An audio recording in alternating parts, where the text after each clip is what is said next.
guys. My name is Maddie, and I'm so excited to announce Erin Aoyama, and Julian Saporiti, and together they are No No Boy, and they're two doctoral students from Brown University, and they write and perform songs about the experience of Japanese Americans during the internment in World War II. So Dan and Emma and I saw them perform at Heart Mountain Interpretive Center last fall, and we're just really blown away by them and heard that they were coming back into town this summer for the pilgrimage at Heart Mountain, and really hoped that we could get them out here. So with the help of Stan Parker, we made it happen, and CMYK community gave us a donation, and we're just really excited to see what they do. So give them a round of applause. Thanks.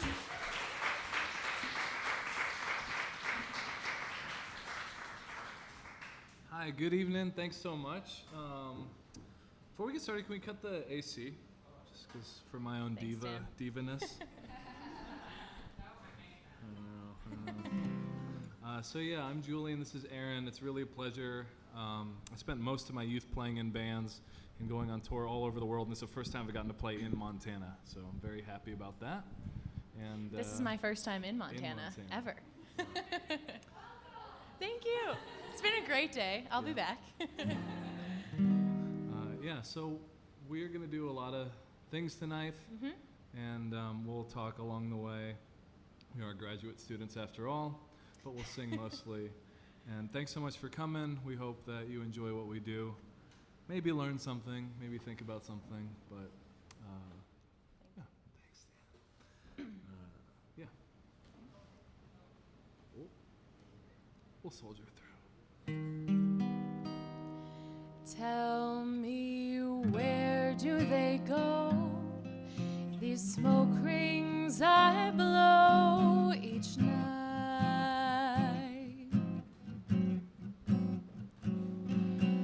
What do they do? These circles of blue and white.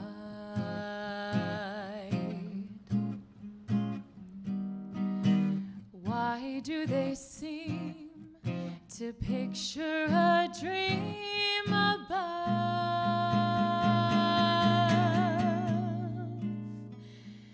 And why do they fade my phantom parade of love?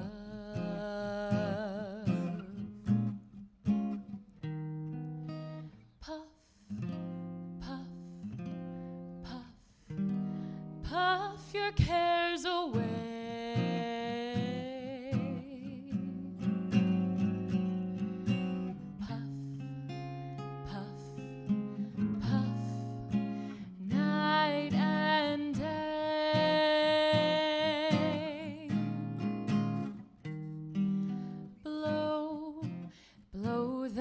Into air, silky little rings.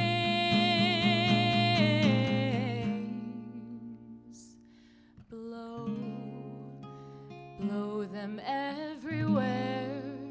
Give your troubles wings. What do they tell? And what is the spell they cast?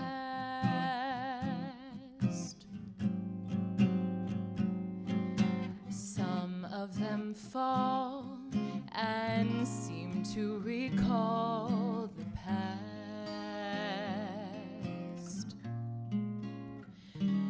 But most of them rise away to the skies of blue.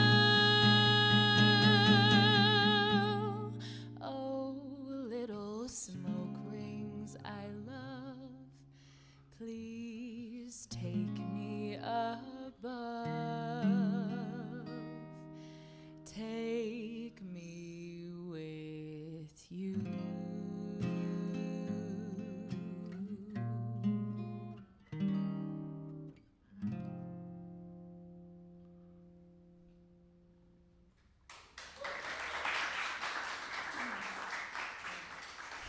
So thank you very much again for coming out. And what you saw was a lot of imagery from the archives that we sort through as PhD students, studying stories of Asian American immigration, stories of refugees, stories of folks just kind of making a life with hyphenated identities. And the reason we're here this trip out west anyways is because we're doing work at Heart Mountain, which is where 10,000 Japanese Americans were interned during World War II, taken from their homes on the West Coast, like you saw in some of those photos, and sort of just rounded up and brought to places like Wyoming, along with 9 other camps in the U.S. interior.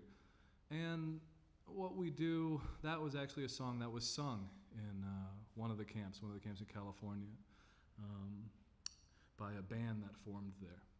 And so we like to open with that and sort of show some expository imagery. But the rest of the songs we'll do tonight are songs that I've written based off this research that we do.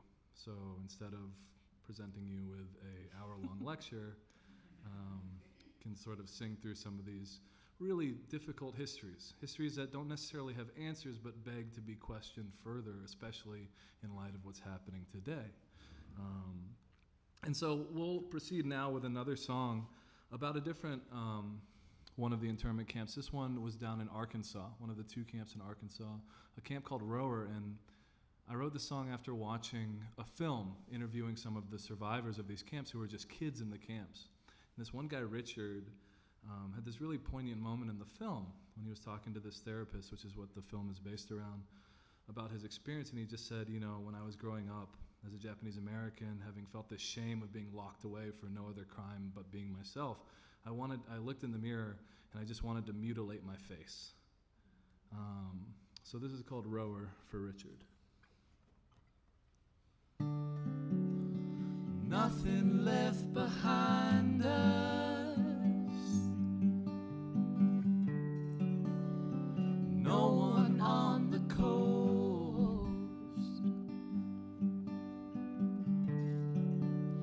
mirrors to remind us of years and years of ghosts. You can have success in business, you can keep a feeling hid, but you'll be growing old and listless if you don't loosen up the lid. I know it takes time,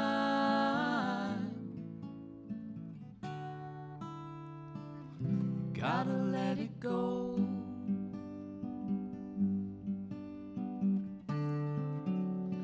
Polish off the locket,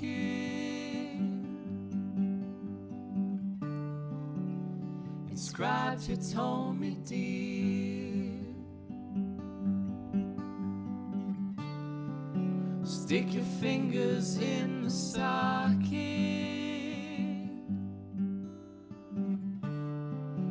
get your mind all cleansed and clear, 'cause I know it takes time,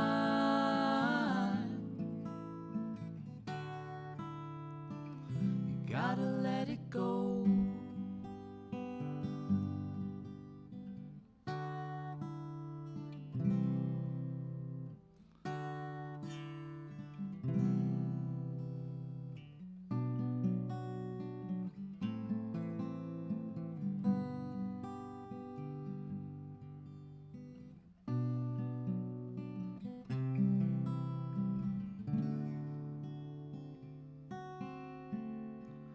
Hold your mind and bend it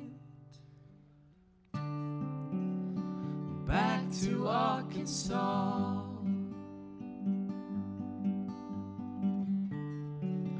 Doc says only love can mend it.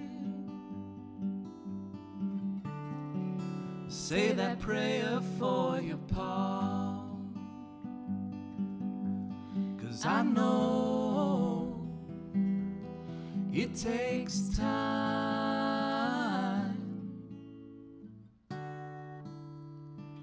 You gotta let it go. Yes, I know it takes time.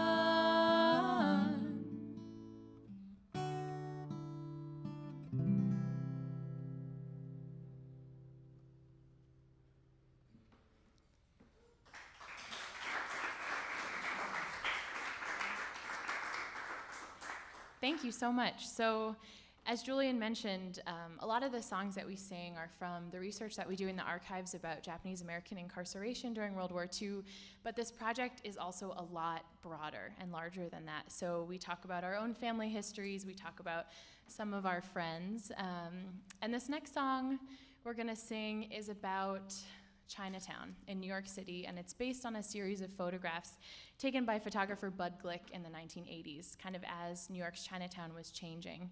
And it's a song we've been thinking about a lot as questions of immigration and belonging and citizenship identity feel like they're everywhere now.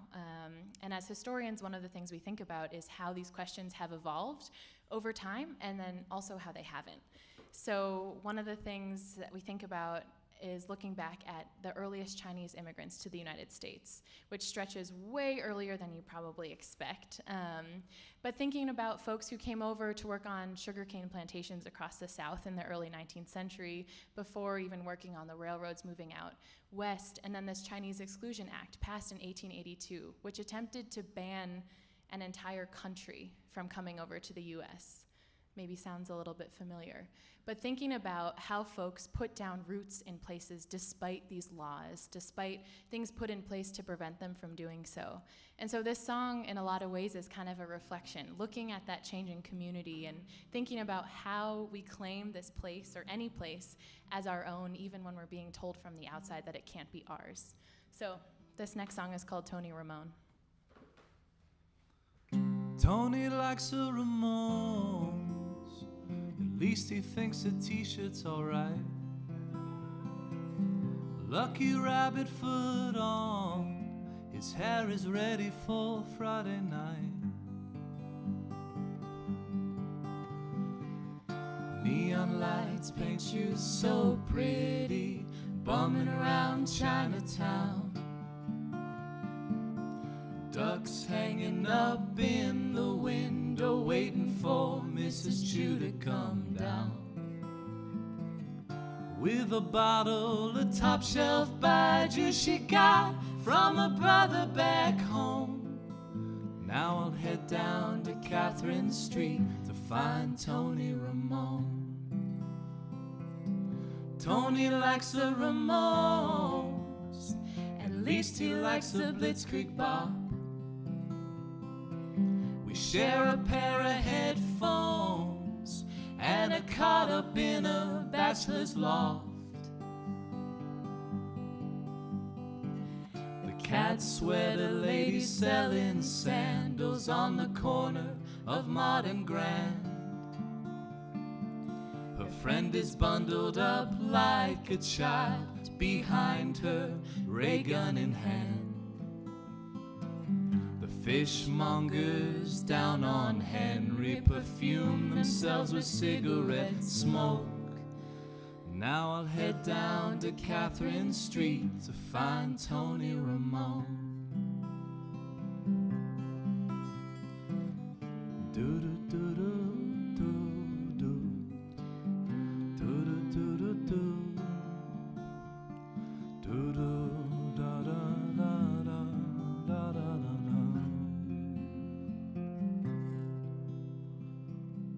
Tony likes the Ramones, ticket stub from the Palladium. His sister missed the show, back to Queens on the F train alone. Neon lights flicker off so quickly, pale morning in Chinatown. Watch the funeral pass below the window, then I walk with Mrs. Chu down. to meet Rebecca around the corner for their daily Columbus Park stroll. Now I'll head down to Catherine Street. I'll split for Catherine Street. I'll head down to Catherine Street to find Tony Ramone.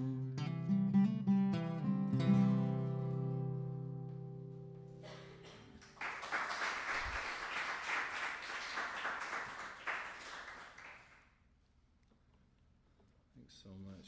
Actually, you introduce this one. I'm going to give them the courtesy of tuning. So as we travel around, we do a lot of interviews and oral histories and conversations with folks, which started out as being with a lot of Japanese Americans who had lived through the internment camps.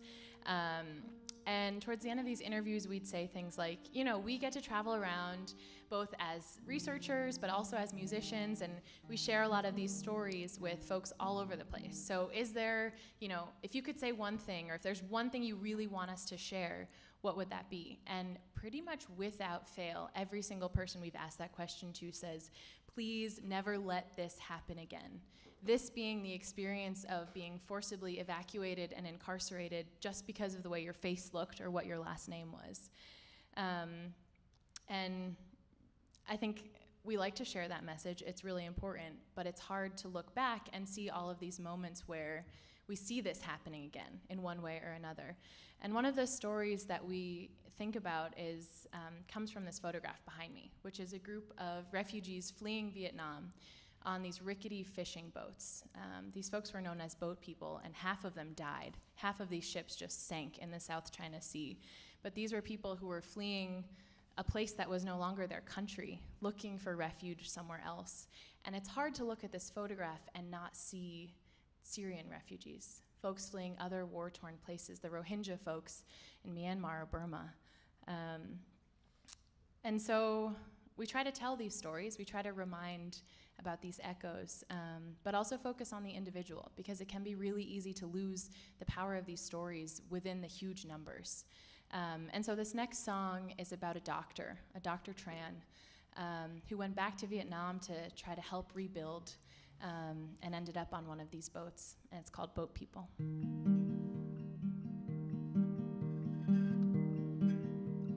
40 years ago, the doctor left on a boat. He'd never seen the snow or felt it in his hand. Sail until you see dry land.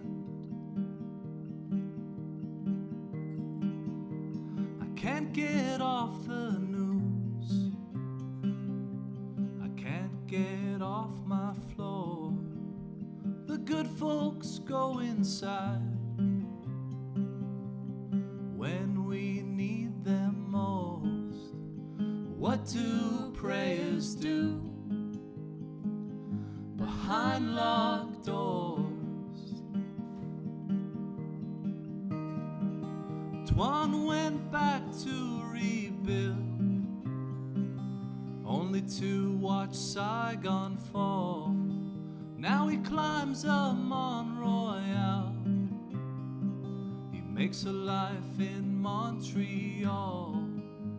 Donated winter coats and Barbie dolls. I wrap myself in books, they're talking about this bell. I linger on bell hooks, she helps me to understand. Some of this ain't new, no man. 14 hours by car, cargo trucks and cabs, just to shake the cops. But Mom had to stay back, a Chinese safe house and covered tracks, 18 meters long, 200 bodies full, a simple compass and a map from a kid's geography book. Forget Ferdinand or Captain fucking Cook.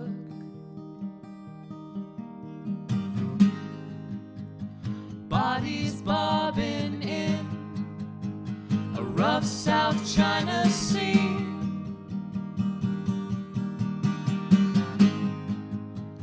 Came across a Thai pirate ship scavenging. Ripped the doctor from his kids, bleeding.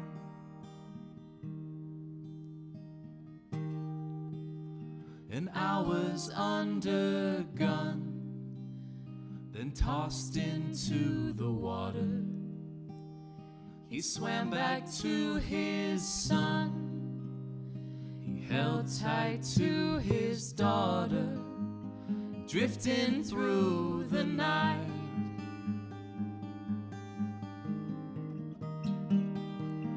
As the daylight broke, a mountain in the dawn, off the Malaysian coast, sweet Pulau Bidong.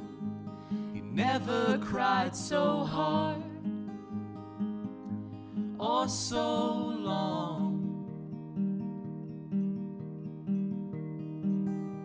I can't get off the news, I can't get off my phone. My mother came here too 40 years ago. So if you see somebody's cold, you give them a code.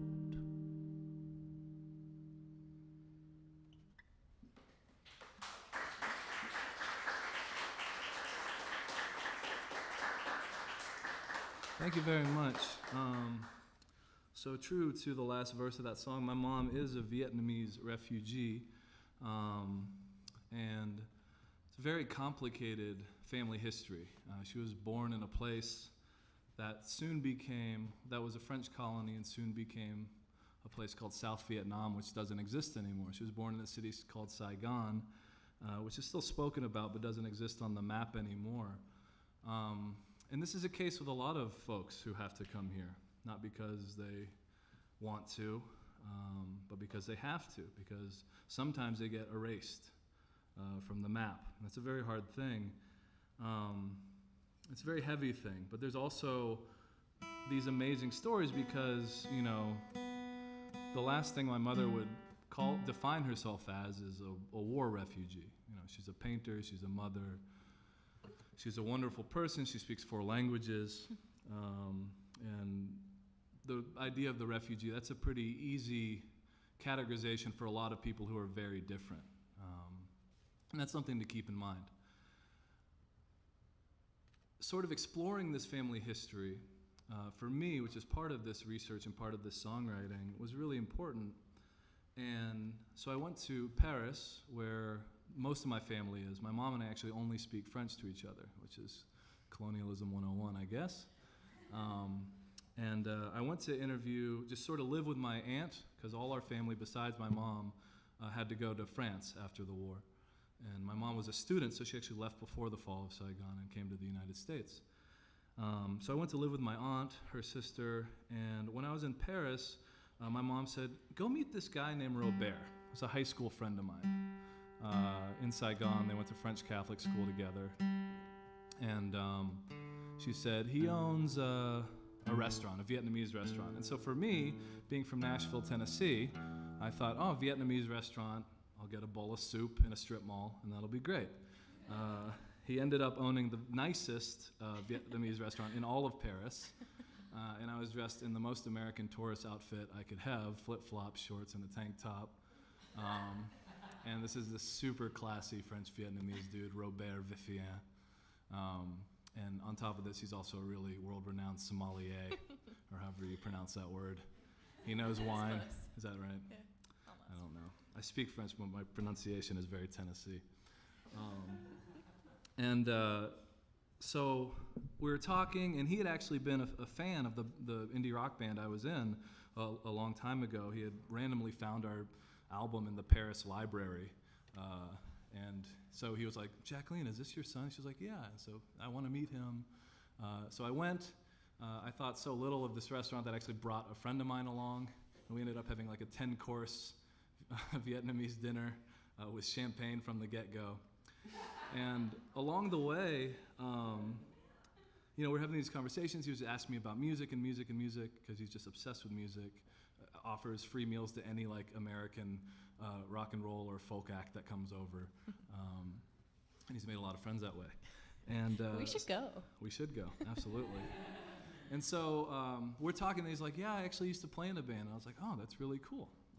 He says, yeah, I didn't play like, big festivals or anything like you, but we would like get flown out to these army bases in Saigon with prostitutes and drugs, and people would be shooting at us, and we'd play Doors covers in the middle of the jungle. And I was like, whoa, whoa, whoa, whoa, whoa. Rohwer, like my job is like graduate student who studies music and history. Please elaborate upon this, because I need to know this story. And it turns out, this is the sort of silver lining to imperialism, to this horrible war which degrades, devastates, and destroys countries, that sometimes culture that you would not have found otherwise, this rock and roll that Rohwer worships, that he loves with all his heart, came through this really sinister method.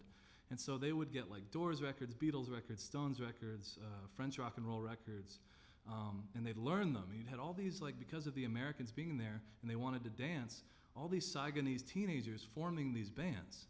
And they would play all over the city and then all over these jungle army bases. And it was just the most wild story. So, of course, had to write a song about this. You're seated, but it's a dance song. It's called the Imperial Twist. It goes like this. Can you give the world a twist? Just by doing the twist. At the moment the bomb went off, they were playing Purple Haze.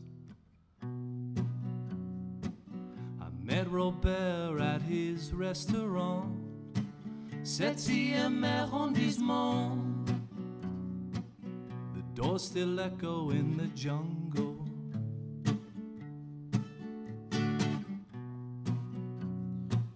He said your mother brought back 45s from Paris in 65, and we learned them note for note. Some broken English Rolling Stones, Fenders, girls, and dope. America provides. Oh, oh, oh, Saigon teens.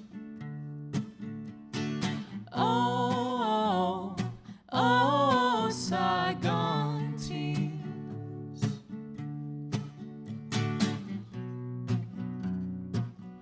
Can you give the world a twist? Just by doing the twist. Can you save the world with acid rock? I didn't know my mother's maiden name.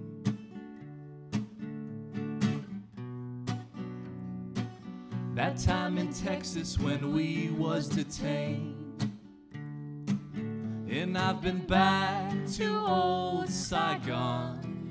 But how much of you is lost when they change your name? Oh, oh, oh, Saigon teens. Oh, oh,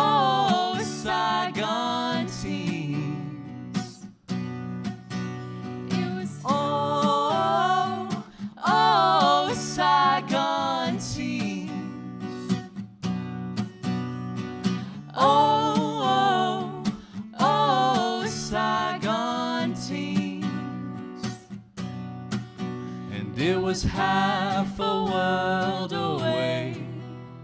The band got back on stage for decades to the day.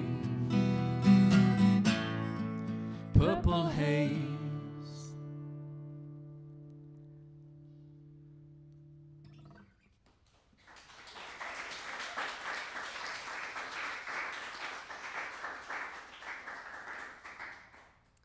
Thank you so much. So one of the things that we talk about a lot as we travel around with this, but also kind of try to connect all of these different stories, whether we're talking about imperialism or Japanese American incarceration, is how we kind of connect these stories, because they're coming from a lot of different places and people, and they're incredibly different, which is important. But there are also really important links between all of them too. And one of the things we always come back to is this question of the Pacific, this vast ocean that somehow connects all of these stories. And I think this image behind me is just so telling. So in 1898, the United States acquired the Philippines as a colony after we won the Spanish-American War. So this was in the midst of us trying our hand at being an empire. So we had Filipinos coming to the US as laborers, as students, and they didn't quite fall into the aliens ineligible for citizenship category, which is what all Asian immigrants were at that time. But they also were not quite American citizens. So they occupied this kind of very unstable third category as US nationals, not quite citizens, not quite aliens. And it's an interesting question to come back to then of what was our role in the Philippines? What did we do there, and what did Filipinos add to the United States? And this next song is called Gimme Chills, and it's been described as a love letter, a very messed up love letter to the Philippines. And it's a quick kind of history lesson in a lot of these proper nouns of places and people and events that kind of define the relationship between the US and the Philippines. And this complicated question of what US imperialism, US colonialism meant. And it echoes still, again, the theme, it echoes to today. But this is called Gimme Chills. Give me rhyme for no reason. Give me the world for a start. Give me all the treason you might carry in your heart. Give me life fantastic.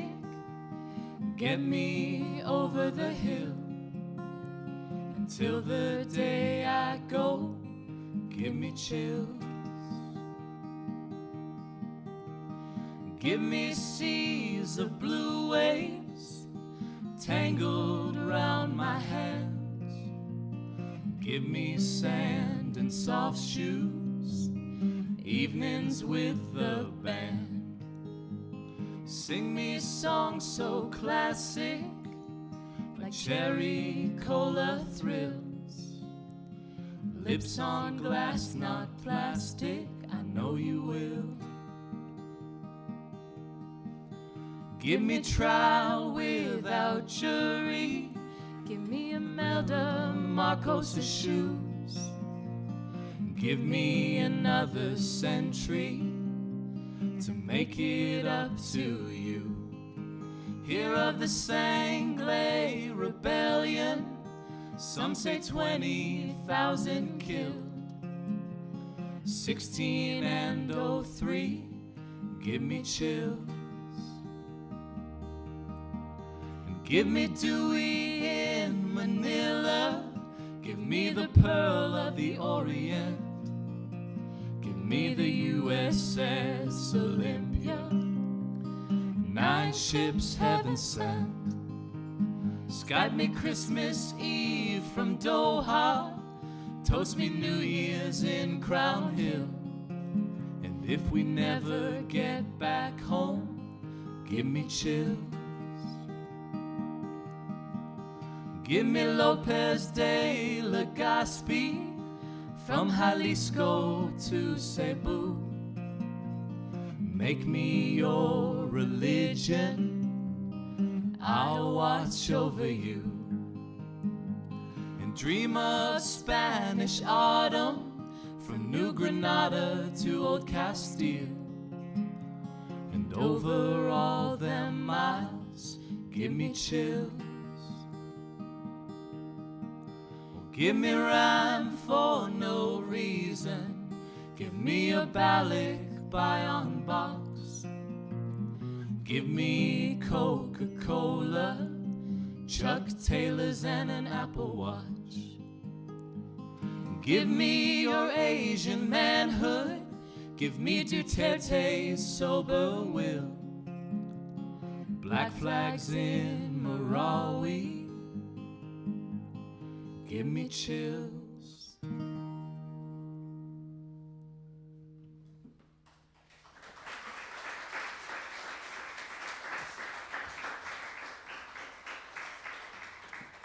Thank you so much. You know, a lot of these songs are written, or rather I should say I choose to write songs about all this research that we do because, you know, in academia it's a lot of, you have to make an argument.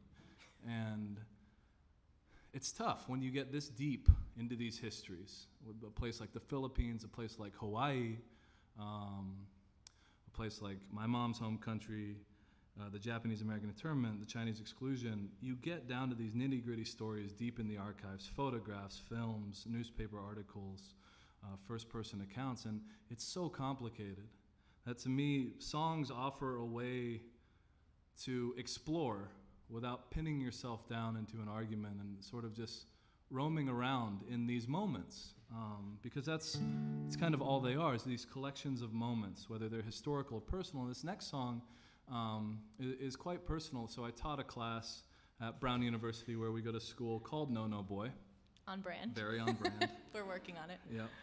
And so it was a wonderful experience. It was basically this concert. And there's actually a lot more songs than we'll be able to play for you tonight. There's like 60 songs for this project. And sort of stretching those out and using that as curriculum. And sort of modeling for students, you can do this really wonderful research, but please use art, use poetry, use music, dance, whatever, to connect with people, to help share these stories in a way that, like, none of you would come out if I was just reading my dissertation. You would. I wouldn't read it. That's why I'm writing songs for my dissertation. So one of the students in my class, there's actually two Cambodian American girls, Madhavan and Nicolina, as wonderful students, and they were talking to each other before class one day, and Madhavan was saying, like, oh yeah, like I was talking to my dad the other day, but he only speaks Khmerica, and I was like, whoa, that's like a cool word, what is that? And they were like, it's just like Spanglish, but you know, it's like Khmer, our language, mixed with, you know, English. I was like, Khmerica, that's a good song title. They were like, yeah, you should write a song called Khmerica. I was like, okay, and I didn't. And then as the semester was ending, Nicolina was like, Julian, did you write Khmerica yet? And I was like, no, I didn't. I'm busy. And they said, you should. And I said, okay, well, give me something to write about. And so this next song is actually based on a few things. Nicolina's dad was a fella who, if you know about Cambodian history, which a lot of us don't, I wasn't taught about in schools, lived through a period of time under the Khmer Rouge, which is this communist, really militant party which killed a quarter of the population in that country. Basically took all the intellectuals, artists, musicians, slaughtered them, and wanted to revert back to an agrarian, socialist, communist society. So we're talking millions of people affected not only by the war in Southeast Asia, the Vietnamese War, beforehand, just before this, but then slaughtered, put into camps and then slaughtered. Nicolina's dad is one of the many people who got through this. And the way I was introduced to him was through his paintings. And there were paintings of these temples, like the one you see behind me at Angkor Wat, in a country he'd never been back to, but still this symbol, these beautiful sunsets that he remembered, kept coming back to him. And even living in Minnesota or Pennsylvania, he just kept painting. And she also gave me this recorded conversation she had just done recently to try to rediscover some of her own roots, to ask her dad stories, to let her know what my family had been through.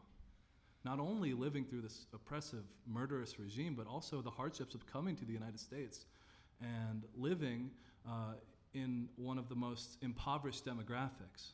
And a lot of times people think of Asian Americans as a model minority. That doesn't take into account a lot of us, especially from Southeast Asia, who are way below the poverty line as a whole. And so I sat with this interview of Nicolina and her dad just talking, and just sat inside it. And this song is really not necessarily a reflection on a Cambodian American experience, but a father and a daughter, and the quest to learn your own history, and the sort of like beautiful and tragic sentiment of the lines that takes up in this tune. So this is called Khmerica.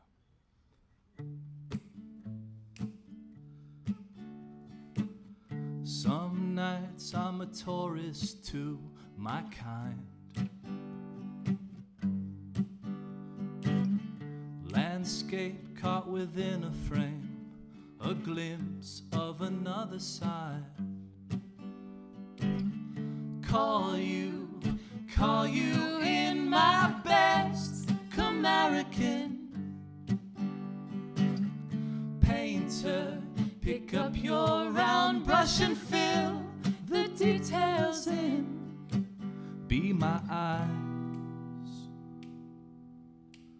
be my eyes. Cracked paint, a place enchanted, the colors of your life. Sunsets playing on the temple, and you who survived. Be my eyes, be my eyes. Some kids move because their parents take new jobs.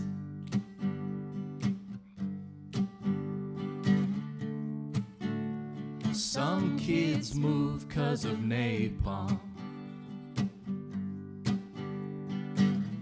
Cracked paint, a place enchanted, the colors of your life.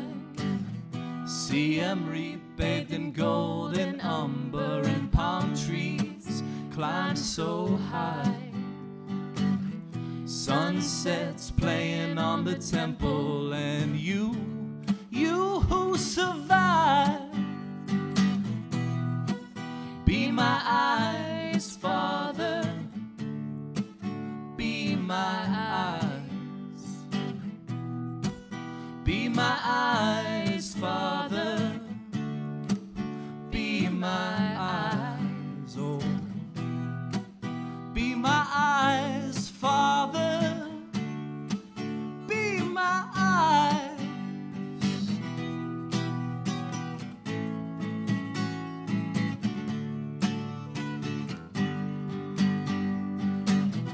We can play the old music, I can dance to all the old songs, but I'll never walk with you through it.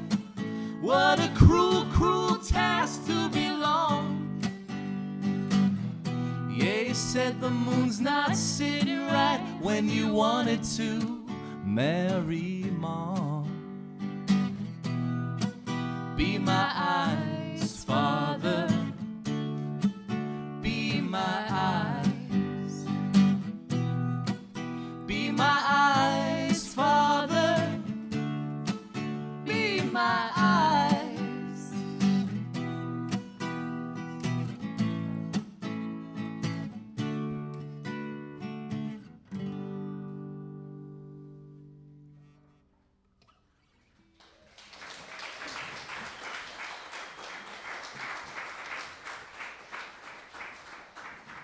Thanks. There's plenty of room on the floor if Right up front. you don't mind. If you're not too good for that.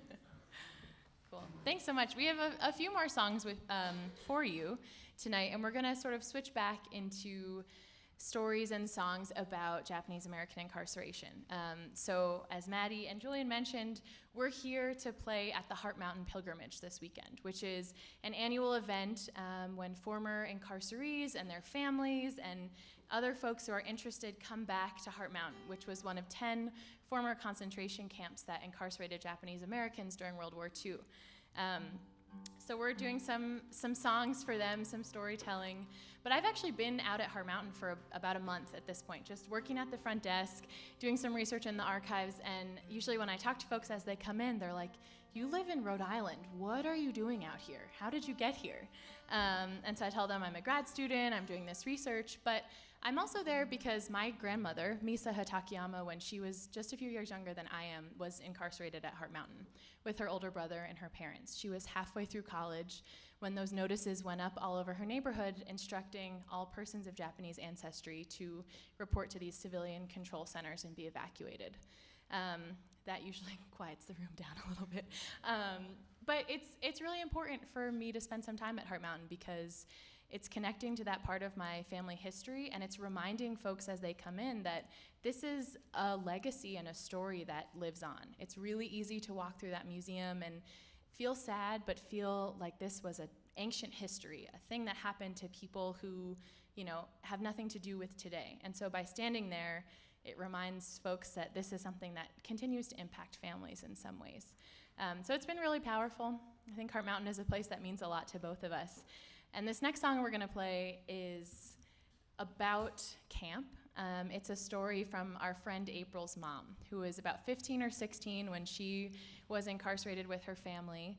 And families were kept in really tiny apartments. So there was a lot of kind of strictness from April's mom's parents. And they wouldn't let her date in camp. This was a big deal. She was not allowed to date. But April, being 15 or 16, had her own plans and had a secret boyfriend. So this was, something that was kept way under wraps, but she and her secret boyfriend had the same job, working as dishwashers in the mess hall. So the only place that they could show affection was holding hands under the soapy dishwater as they washed dishes. So this is a story that April was telling us about her mom. Her mom's memory isn't so great anymore, but it was this beautiful image of, daydreaming and young love, even behind barbed wire.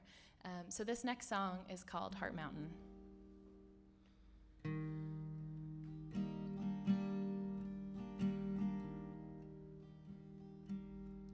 Good years on a mountain, primrose on the sill. Good years on a mountain, in the house that we built.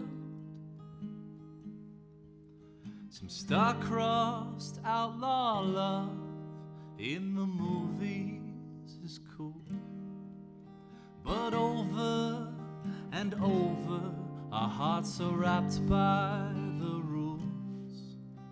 Dream, do not do, don't dare drift from the pew. No serpent slain final curtain, no Byronic review. Hush, hon, tell no one, this one's for you. Hush, hon, and holding, trusted as true. And I was born to western mountains, 3 states from your hills. A long decade onward, a great gap to fill of travel and reference, yet I imagine us still old queens in Okinawa, springs of sonnets fulfilled. So hush on and hold on, a daydream must do. Hush on and hold it, trust it as true. From my lover's brass bed, I catch alabaster snow, while you cross the Bay Bridge with a boy who's right to boast of his companion's classic beauty, like the agave in bloom, hills of Korinji flowers where infinity's consumed. Hush on and hold on, like your teenage tattoo, or your beautiful belly, or your perfect crooked tooth. All your language is my language, wet lips in laundry rooms. So hush on and hold on, a daydream must do.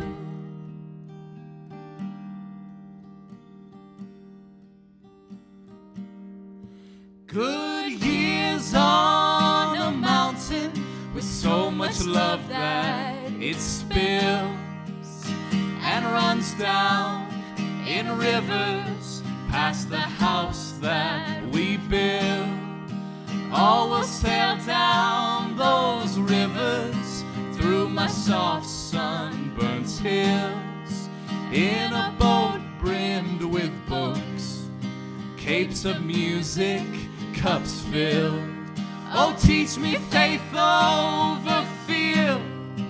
Hear my heart as she thrills and bellows and echoes with unconquerable will. Writing postcards from every province, picking primrose for the sill. Good years on a mountain in the house that we built. Good years on a mountain in the house that we built.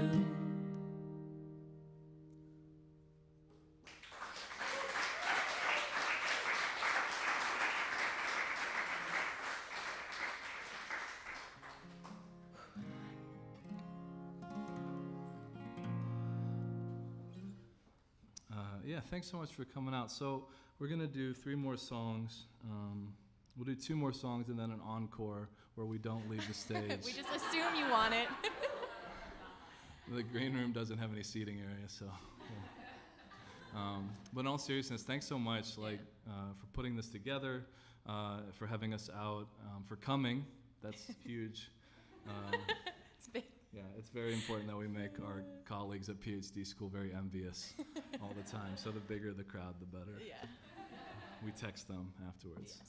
Packed show, guys. What have you been up to? Oh, research? They love us. Just kidding. We're not assholes. So what we'll do is play a few more songs, and then we'll take a 5-minute break in case you got to go anywhere. But one of the most important things to us is sort of doing a Q&A. So if any of these stories you didn't know about and you want to know more, please ask us. This is our job, you know? Also, we are setting out on a national tour at the end of September, which we're really excited about. This is our only Montana stop, unfortunately, but if you have friends in other parts of the country. But we also have just released an album that is a live cut version of several of these songs, and they're in the back. So if you're interested in taking us home with you before the Spotify album comes out in the fall, those will be back there, and it's a $15 donation, but whatever you have, we are really thankful for. And thanks again to Stan and Maddie and Dan and everyone for pulling this off for us. Yeah, thanks so much. So we'll play a few more songs, take a 5-minute break. If you pity us and want to give us research money, buy a CD. Or food money. Or food money, yeah. Yeah, Erin's actually dropping out of school for a semester to do this, so we need money. Just a semester. That's what she tells herself. She's never joined a band before. She doesn't know. My friends are very confused. They're like, you went to grad school, but now you're in a band. Yeah. What are you doing? That's great. You're winning. Yeah, thank you. So we're going to bring it way down now for this next song after that humorous interlude attempt. And so this next song, for one, the image is really graphic, so if you don't want to look up, please don't. It's a very graphic image. It's a very hard image to look at, but it's an important image that we found in the archive that says so much in so many different directions. This next song is sort of just asking what the project of history is. What do we do as historians? What do we do as people who sing songs and tell stories? What do we remember? And how does that get marshaled into what is defined as history? And it's sort of our experiences within the Japanese American community, looking at folks like the ones behind us, these members of what was called the 442nd, the most decorated battalion in World War II history, that was made up of a segregated all Japanese American unit. So these folks who, despite their families being in concentration camps, still served in the military and fought very bravely. But also questioning the folks like the No-No boys, who were more or less draft resistors, people who didn't sign up, who didn't pledge allegiance to the United States to make a stance, or just because they were confused, or because they were caught up in the most impossible circumstance, to be asked to fight for a country that had imprisoned them, and their mothers, and their fathers, and their sisters. It's these complications of history that we have to take with us, or not. And that's sort of the question of this next song, and it's called Only What You Can Carry.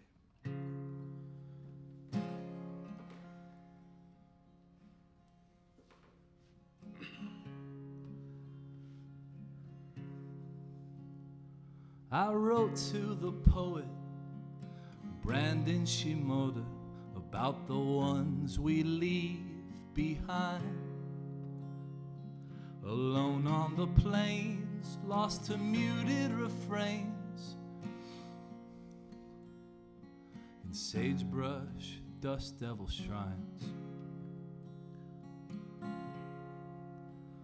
Walking through that museum out in Los Angeles, I'm floating past history without a stumble or trip.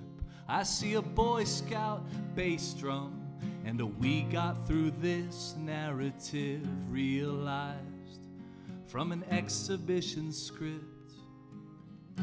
Only what you can carry.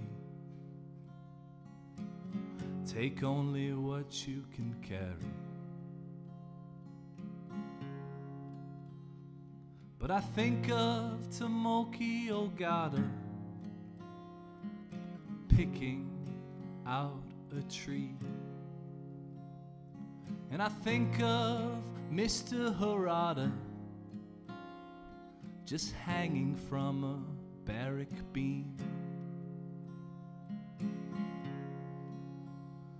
But take only what you can carry. I was talking to my friend Erin Aoyama about her granddad's Purple Heart, catching a bullet, proving some metal, saving our world from falling apart. Then my ears caught the roar of 1,000 men or more marching in the Hoshidan. They sang those Issei songs no one hears anymore, scraped from loyal American tongues. Only what you can carry. Take only what you can carry. And I think of Frances Okasaki. When did her daughters realize she was gone? And I think of John Yoshida laying down on the railroad track to join his mom. But take only what you can carry. Only what you can carry. I would but ask you one question, simple and true, and there is no right answer I expect back from you. But when we remember, really what do we do? Who do we save and who do we lose? I think of those granddads in the 442 and their names etched forever in red, white, and blue, but also scrawled out in some reds, whites, and blues. There's Frances Okasaki. There's poor John Yoshida,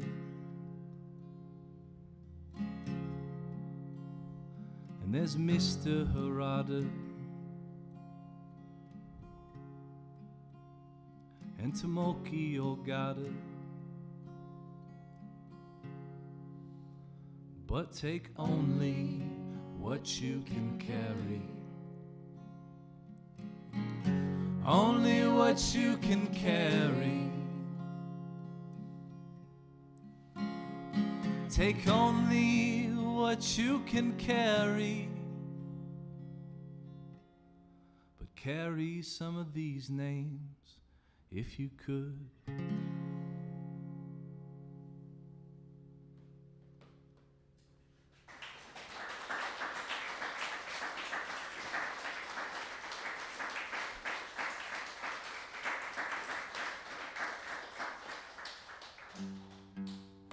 Thank you so much.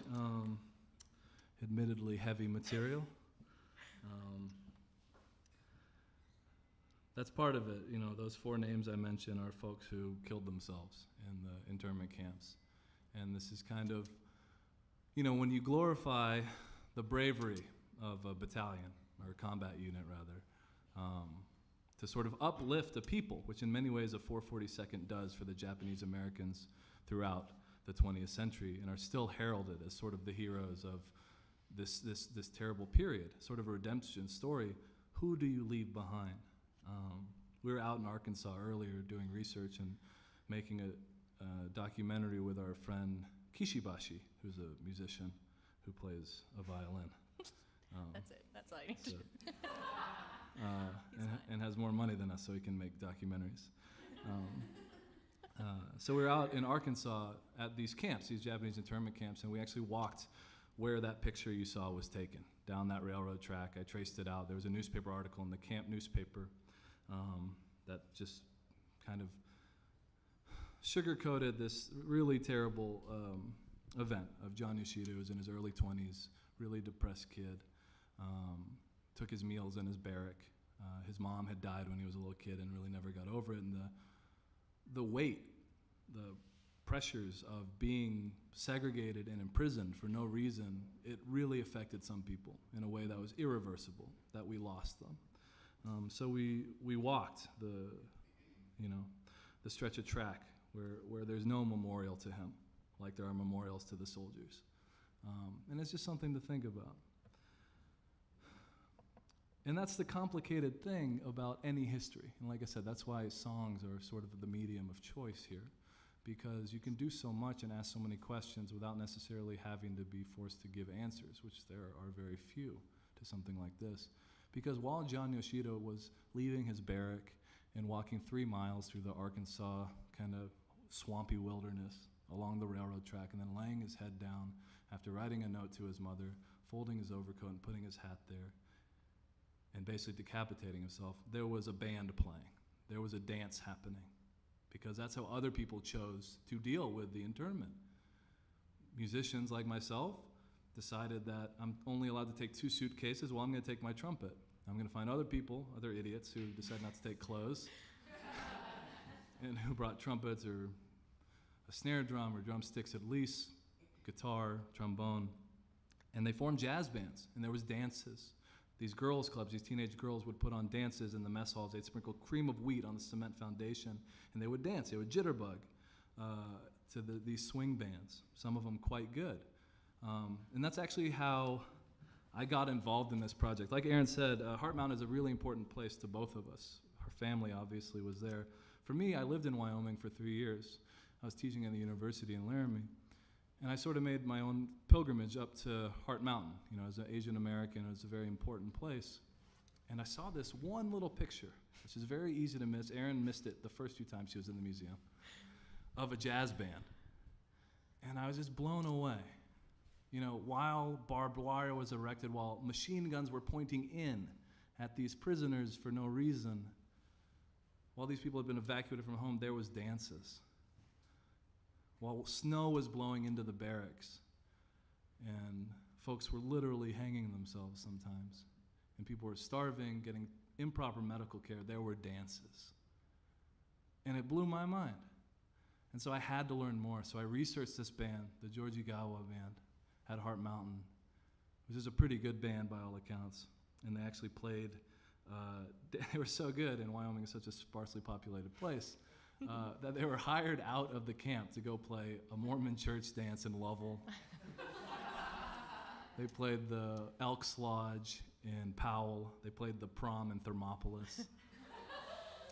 And then they had to go back behind barbed wire. So I wanted to know more and more. This is an incredible story. And I, as a musician, especially an Asian American musician, who went to a jazz school and never learned about an Asian American playing jazz, I had to find out who these people were, and there's actually one woman still alive, the singer of this band. And after 5 years of emailing with Joy Teraoka, Erin and I actually got to go perform a concert with her. She's 92, and we played some of the same jazz songs she used to sing in camp in Wyoming, where Erin's grandma was incarcerated at the same time.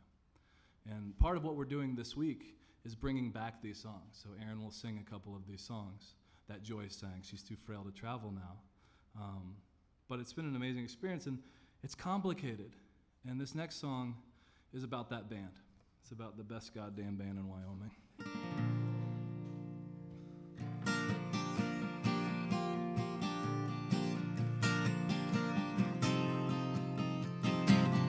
Flyer red musicians needed, so young Yone grabbed a silver mouthpiece, tracked down a kid who brought a trumpet to Pomona, let Yone have it on a free 2-year lease.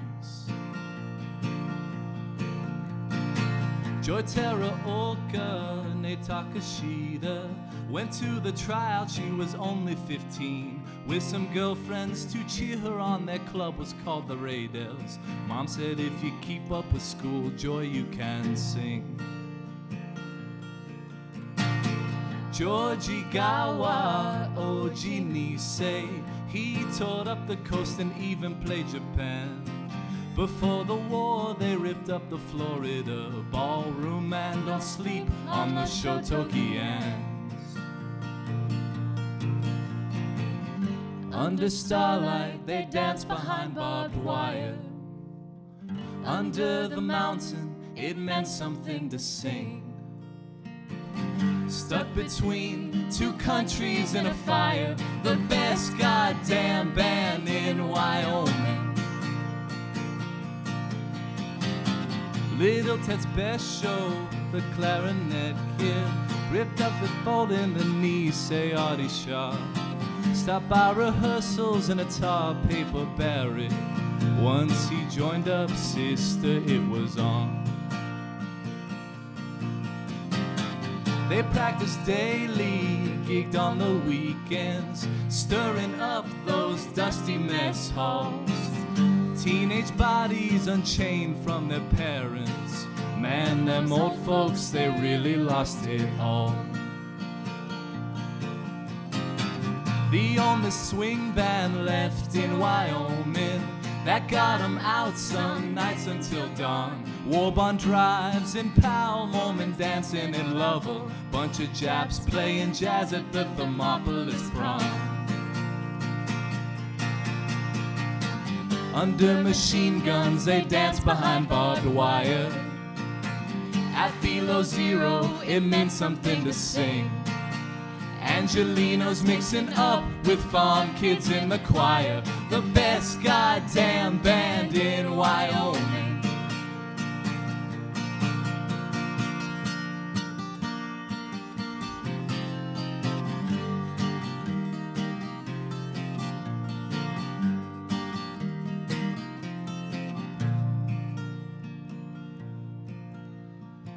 Georgie Gawa, he split for Chicago with Khmerica in the fall of 44. He left the band to Tets. Joy went with her family to DC. As for Yoni, he had to join the war.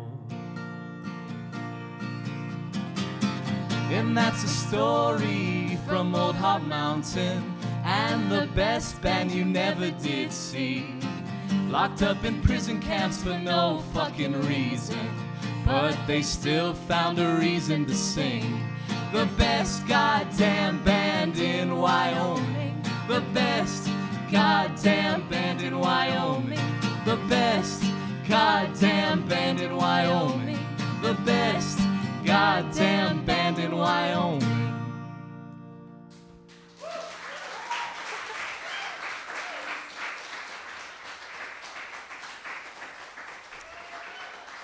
Thank you so much. So this is our encore. We're just going to assume that you wanted us to come back. Thank you. I think that's our first encore chant. Thank you. That's great. So this next song is... It's a weird concert to cheer for an encore, too. That's okay. Admittedly. It's never... Yeah, That's yeah. So... That's good.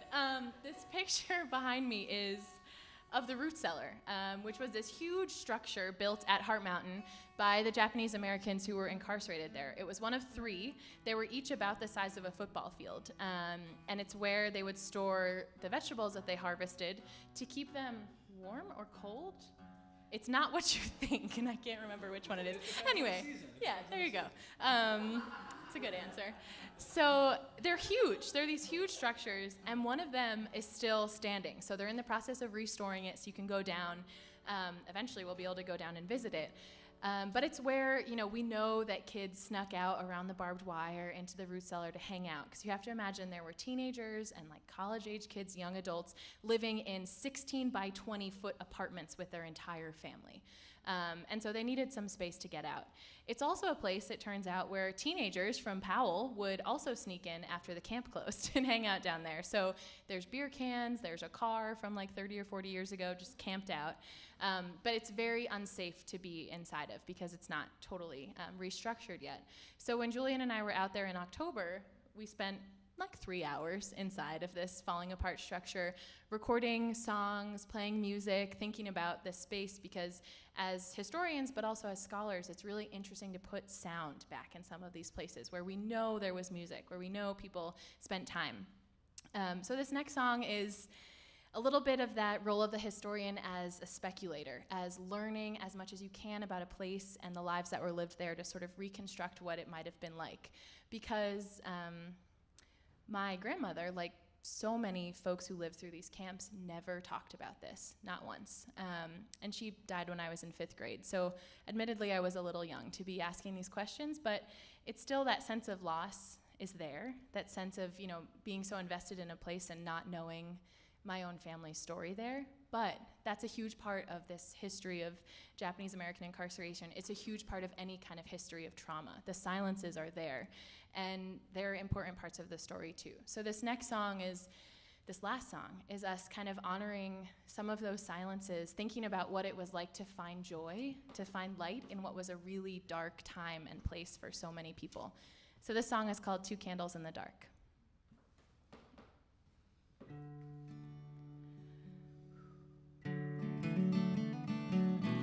Don't it feel like a movie, teaching this girl how to waltz?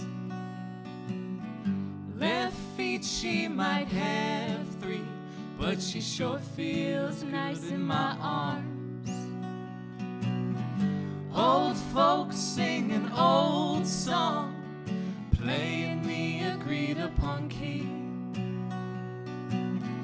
My eyes are stuck on her, her eyes don't leave her feet.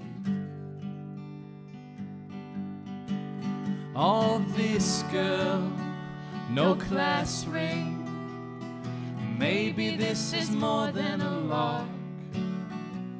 Brown boots, a dirt floor, we're dancing like 2 candles in the dark.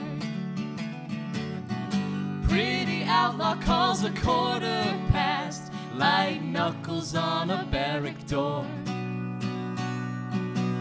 She got a brother down in Topaz, I saw that name once in a jewelry store. Wind around past the skaters and punks, just looking for a cut in the wire. She got a key to the cellar door, I don't ask questions, man, just stand there inspired. All this girl, she gets why I miss the garden at the Golden Gate Park. Young blood and old songs. We're dancing like two candles in the dark.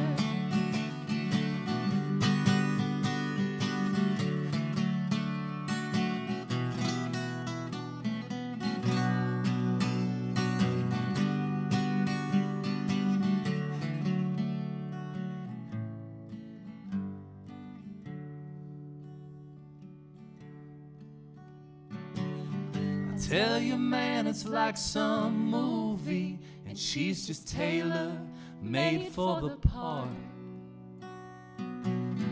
Lamps licking the roof beams, she's got good looking down to an art.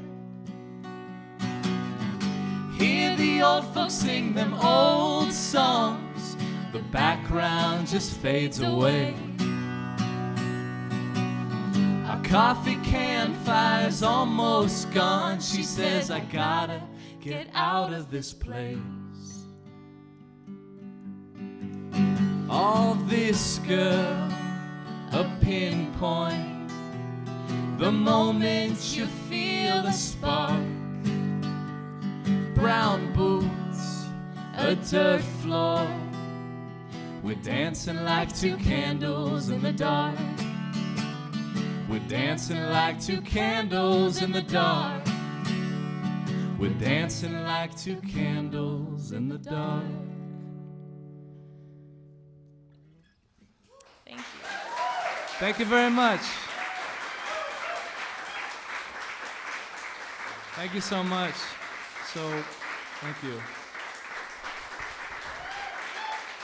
Thank you.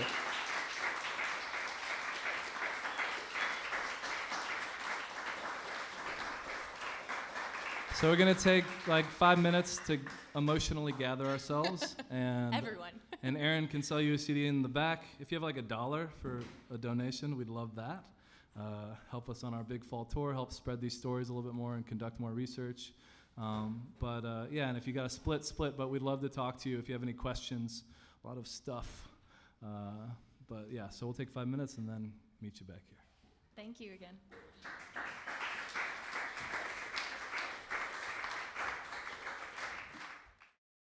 I mean, in the National Archives, they have all of these records. Heart Mountain, someone donated years ago, basically a huge binder of records, because they kept records as people arrived, and some are better than others. There's several. My grandmother's name is actually misspelled in the record, and because we don't have her birth certificate, it's kind of like, we're not really sure which spelling is correct, but they are there. And so we have a lot of folks come into the museum who are looking for a friend or a family member, and we're able to make a photocopy for them and kind of talk through what the records mean, which it's surprising how really meaningful that can be. Just to have proof that someone was there means a lot.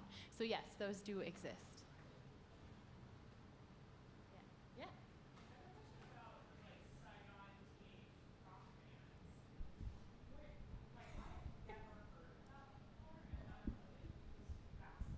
Yeah.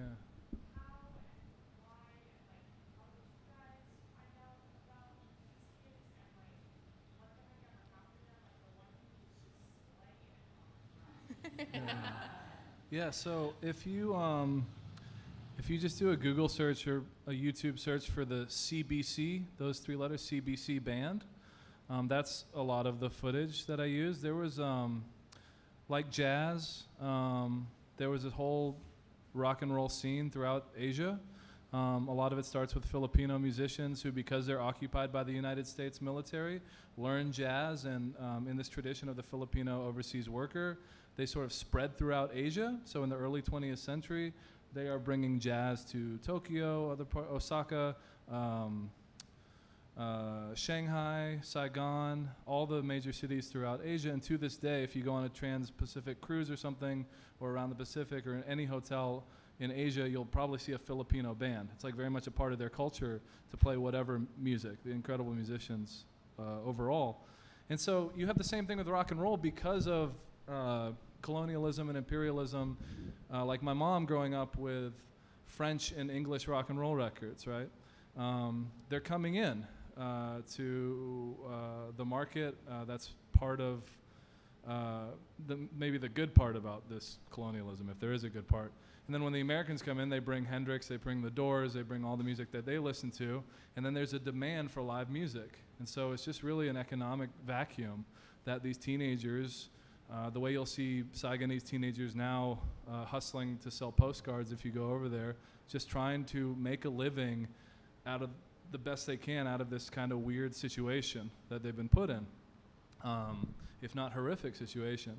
And so my 2 points of entry were, like I think I said, the conversation with Robert Vifien, who was my mom's high school friend who was in one of these bands, and then also reading about and listening to a compilation called Saigon Rock and Soul, which was these amazing acid rock bands from the 60s and 70s, the CBC band being the best one of them, and the footage I use intercut with the Napalm and the Jungle footage is of that band mostly.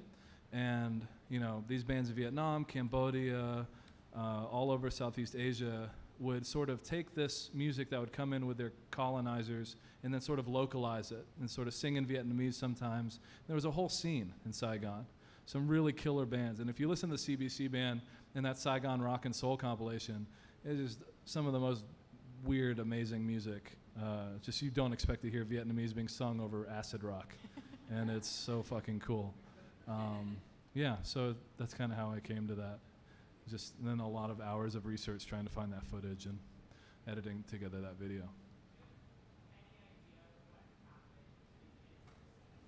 Yeah, so the CBC band was by all accounts the best band in Saigon. They were just incredible. If you listen, like I said, to them play, just some fucking sick guitar solos. The singer, she kills it in Vietnamese and English. And they're all teenagers. They're a family band. Like the drummer's like 12, like you saw in the video. And they, like my mom, like so many people, when the South is about to fall to the North and be reunified under a communist regime, they have to escape. So they end up all the way in India seeking refuge after trips throughout Southeast Asia trying to find a home, being denied like so many refugees. Then eventually they get sponsored by an American who marries the singer of the band. They get divorced later, but they actually come to the United States. And there's a fascinating story. At one of their concerts in Saigon, a bomb went off while they were playing Jimi Hendrix's Purple Haze. A bomb exploded and killed one of their friends and injured a lot of servicemen because those were the people who came to the clubs to see them. 40 years later, those same servicemen, now in the United States obviously, and the band now in Houston, organize an event where they play a concert and invite all the servicemen who are at that concert. So it was just like 5-6 years ago. And they finished playing Purple Haze, which is amazing. And they play every Friday night in Houston. Still going at it, still kicking ass. So, yeah. So as I'm talking to people now, kind of about, I know you said that one of the things that people say when you ask what part of their story they want to share is like, don't let this happen again. And I wonder if there's anything that has come up in perspectives about what's happening now that feels unique from the perspective of what we've been through, to compare other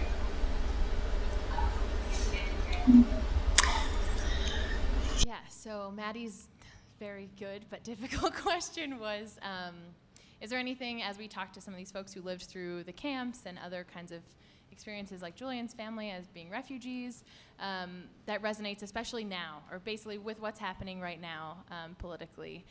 And I think, so Julian mentioned we just met Joy Teraoka, the singer from the Heart Mountain Band, over a month ago.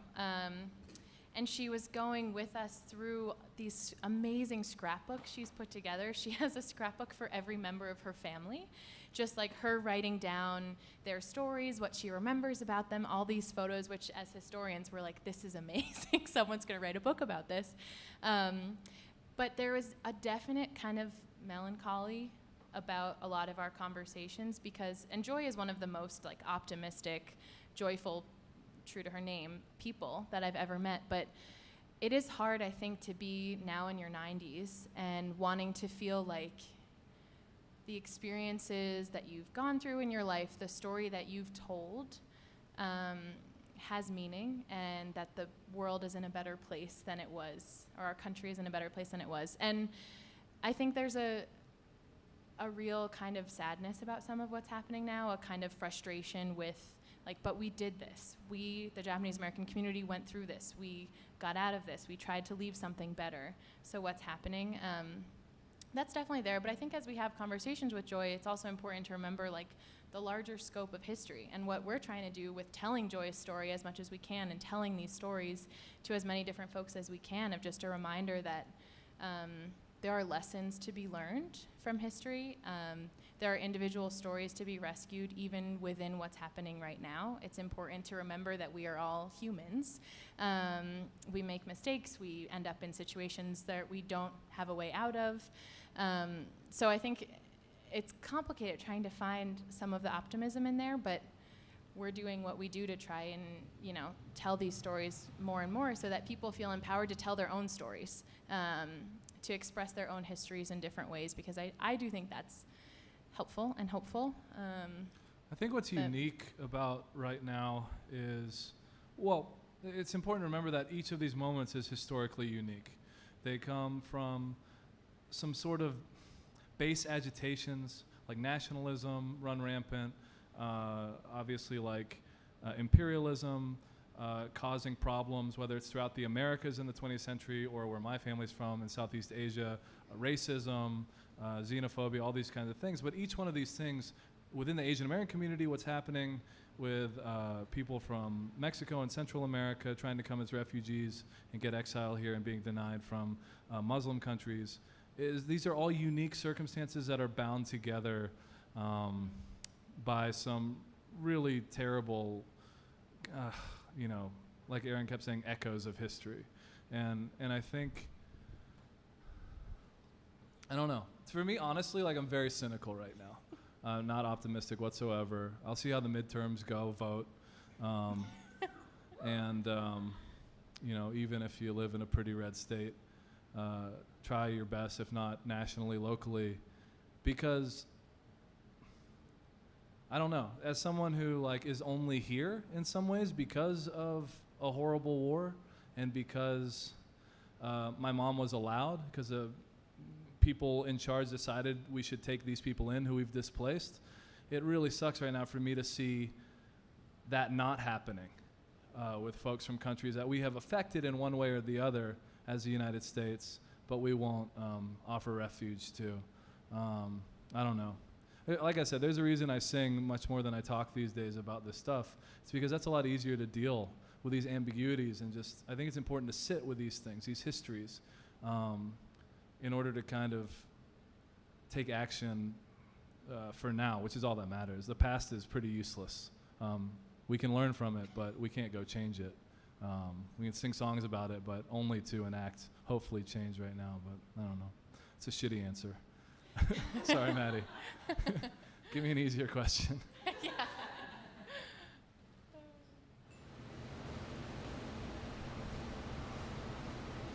So you briefly mentioned towards the end that the No-No Boys were intern Japanese Americans who did not sign up for the draft. How did you guys decide to use that phrase for the title of this project that you're doing? So Julian was just mentioning some of these ambiguities and complexities of history. The No-No Boys are a piece of Japanese American history that is very complex. Not to explain, like, theoretically what they are, but to understand their place in this story. So basically in 1943, less than a year after the camps were open, the government realized, oh, this is actually a mistake. This is a lot of people. What are we going to do with them? We were just talking about the resources, the money, the time that went into constructing these camps, which were like enormous cities. that's besides the point. Anyway, so the government decided, okay, we need a way to separate people we know who are definitely loyal from those disloyal ones, because we know there are disloyal ones. So we'll use this Army pledge, which was called the Loyalty Questionnaire. It was given out to everyone over the age of 17 in camp, men, women alike, citizens, non-citizens alike. And it asks things like, when's the last time you were in Japan? Do you speak Japanese? What magazines do you subscribe to? And then questions 27 and 28 are the ones that cause the problem. So 27, will you serve in the armed forces on combat duty wherever ordered? And question 28, will you forswear any allegiance to the Emperor of Japan? And so these were complicated for many reasons. For the older folks, the Issei, the first generation of Japanese immigrants to the US who were not allowed to become American citizens, these questions were asking them to serve for a country that they were not a citizen of, and then this second question would leave them stateless, would leave them without a country that wanted them. Japan was the only place that would claim them as citizens. So naturally complicated there. Then for other folks, there was this question of, I don't want to serve for a country that is like taken away my citizenship rights and put my entire family in prison. And then there were the kids who were like 17, 18-year-old boys who were worried about being separated from their families, were being, so much misinformation going around, and they wanted to go back to Japan with their parents or, something like that. So all of these different kind of reasons converged, and some people answered no and no to those last two questions. So they became no-no boys, and they were sent to Tule Lake, which was one of the 10 camps, and became this segregation center for the disloyals. And the no-no boys were something that, growing up as Japanese American, I did not learn about until college when I read this book called No No Boy. And it's one of the earliest kind of Asian American novels written by this guy named John Okada, and he wrote it in the 50s, so really soon after the end of World War II. And it was not popular, really didn't sell. He passed away pretty early, and his wife burned all the rest of his manuscripts because he basically had died an unsuccessful novelist. And this kind of was reprinted in the 70s, I think, and then they just reprinted another edition of it pretty recently. But it tells the story of this complicated question of loyalty and citizenship and belonging to a nation. And so, aside from all of that history, we chose this name for our project and for the music and the concerts that we do, in part hoping that people would ask that question after the concerts, which rarely happens, but that at least they'd go home and Google it and learn a little bit about the No-No Boys, maybe read John Okada's novel, and sort of gesture towards all of these obscured histories that are woven in. We tell a lot of stories. There are a lot of stories that we don't tell, both about Asian American history, but about all these different histories in the US that don't get included in the textbook. So it's sort of gesturing towards a larger piece of our project, which is really trying to question how we teach history. Is there a better methodological way to educate students about sort of the past and their own past? Yeah, Good did I answer. forget anything? Thank you. That's good. That's maybe longer than you signed up for, but. Good. Yeah, it's a really good read, and it's pretty short, but it gets at, it's powerful in this kind of violent novel in just all the stories that it's trying to tell and get across. Yeah. Sure. Do you think that would be appropriate for high school students? Absolutely. 100%. Yeah. Yeah. I think it's great for high schoolers. Or Yes, assign it. Are you a teacher? Yeah. Yeah. Cool. Okay, so we're working on some educational programming, so stay in touch with us. It's happening slowly but surely, but yeah. We'll talk. Yeah, okay. As if folk singing wasn't lucrative enough. We're Yeah, right. getting into curriculum Going into building. education now. Yeah. Yeah. Maybe a couple more questions, then we gotta hit. Erin's got work in the morning, so we gotta split. So, in the really early days of this project, when you were just starting to write songs before it had a name, was there a moment when you realized that this was a thing that you wanted to turn into like a bigger project, or did it kind of like? No, this is. So I mean, I'm sure a lot of you are musical or artistic and stuff, and you've been in bands like me, and you hustle a lot. Whether you're making a film or writing an album, painting something, putting together a curriculum. Maybe not. I don't know if this is the same. It's an art. So I spent my 20s in a band and just try to map out everything, try to just hustle, get our songs on the radio, get a record deal, all this kind of stuff. And we're pretty lucky, so a lot of that happened. But with this, it was really just, it started with that picture at Heart Mountain, this picture of this jazz band, and then digging through their archives to find out who these people were. And that was years ago. That was like 5 years ago at this point. And just finding these stories and becoming more and more enmeshed with folks in the Japanese American community, going to San Francisco and just hanging out with these groups of old ladies who played mahjong and just chilling with them and getting all these stories and these like stories I never learned in school. And then that inspired me to learn about my own family more, my own Asian American experience. And basically what happened is I went to Brown University as an ethnomusicology PhD with this plan to write this like book about busking through Europe, which I did the first summer, just playing music on the street in Europe and interviewing people. I was getting away with that. It was great. Thanks, Brown. I just lived in Paris and Montpellier and Berlin and played street music and ate good food. And then the election happened in 2016, and that was just a real kind of shook moment for like a lot of people, I think. And a real kind of invigoration on both sides of the aisle. And for me, it was a very threatening thing. I remember taking a plane back down south where I'm from for the first time in a long time, and just some of the racism that was always dormant where I live in Tennessee kind of bubbling up a little bit more than it ever had before. You know, I'd grown up pretty well off and stuff, but there was still these scarring moments of being in the Walmart and just like someone berating me for no reason, just like calling me a chink or a Jap, even though I'm Vietnamese. And like having to see my mom be like verbally assaulted by teenage boys on the street, or just, you know, we have Confederate flags everywhere, that kind of stuff. And so there's this boiling over thing, and I went home over winter break, and I was transcribing these interviews, people who had been in Japanese internment camps, Vietnamese refugees, immigrants of all sorts, and I was literally just listening to my headphones of these oral histories I'd collected while my mom was cooking Vietnamese food in the kitchen, and my guitar is always around me, and I just literally started picking up my guitar while I was listening to these voices and just started writing these songs.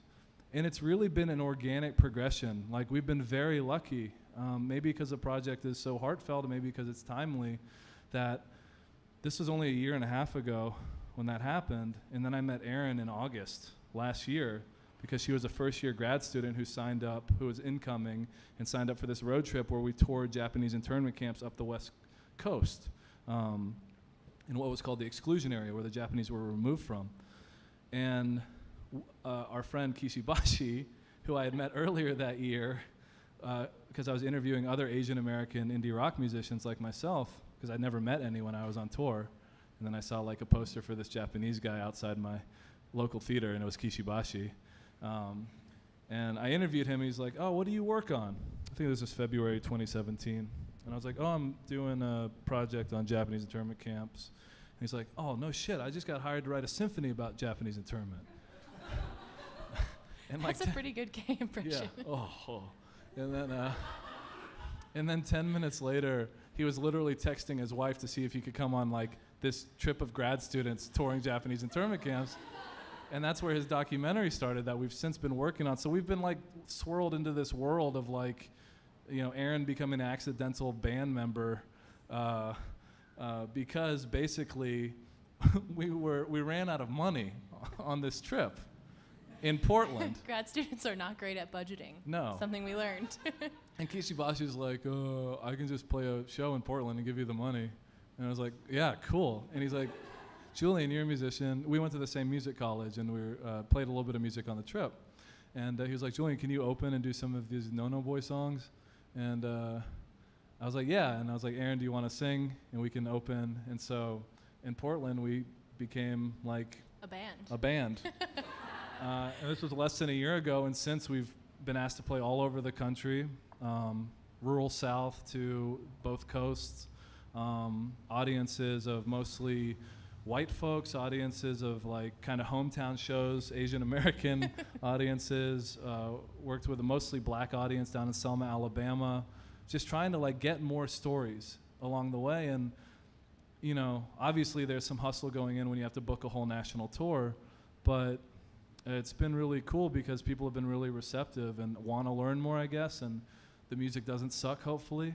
And so, yeah, it's been just kind of really organic. And we've convinced our school that we should do this. So that's been the biggest part, I think. But yeah, so there was no decision to do this. It was just kind of kismet and just doing it. And actually the concert, Maddie and Dan, that you guys came to, we were out here in October playing at Heart Mountain with Kishibashi. And this was like a one-off thing. We were just going to play some more songs together. And then on the plane home, as we're leaving the Cody airport, we were both like, we could do this. Like, we could just keep playing shows if people want us to. And like, it's an interesting research project. So that was really the beginning of what has become like this much larger project. So thanks for coming to that show. Yeah, it's been amazing. I mean, like, my dissertation has firmly transformed just into this like mixture of songs and little essays I write to accompany them, and this concert. And Erin has gotten into this really incredible thinking about curriculum and working with public school teachers. And we've both been led down these wonderful paths that have really broken us out of what academia is and shown us kind of a model of what academia could be and maybe what it should be to reach more people, right? Because, like I said, you guys would not come to my dissertation defense if I was just writing a 200-page, really shitty book. Hey. Like Erin will write. I'll include pictures. Yeah, there'll be lots of drawings. Can you do one more question? Yeah. I'm curious what your conversations about academic rigor have been with your school in the face of producing something rather alternative in form. Questions about academic rigor.